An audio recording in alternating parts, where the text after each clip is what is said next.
To fix the Bluetooth icon not showing in Windows 11, start by checking if Bluetooth is enabled on your device. Click the Start button and select Settings. Then click on Bluetooth and Devices. If Bluetooth is turned off, toggle the switch to turn it on. Next, check if the Bluetooth icon is hidden. Click the upward-facing arrow in the system tray to show all icons. Then check if the Bluetooth icon is visible. If it is still not visible, proceed to the next step. Check for Bluetooth driver updates. Click the Start button and select Device Manager. Then expand the Bluetooth section. Right-click on the Bluetooth adapter and select Update Driver.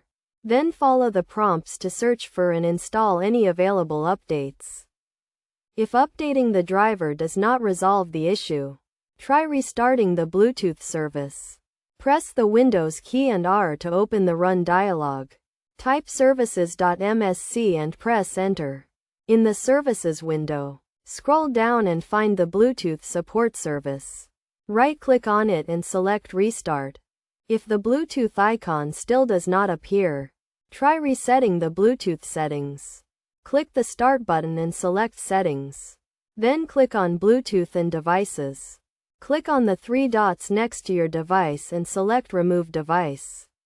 Then confirm that you want to remove the device.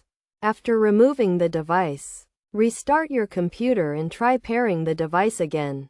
This should restore the Bluetooth icon to the system tray. Finally, if none of the above steps resolve the issue, try troubleshooting the Bluetooth device itself.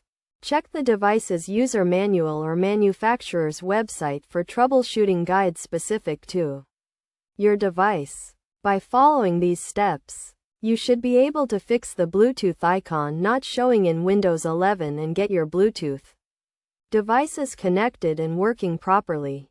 Remember to always keep your drivers and operating system up to date to prevent similar issues in the future.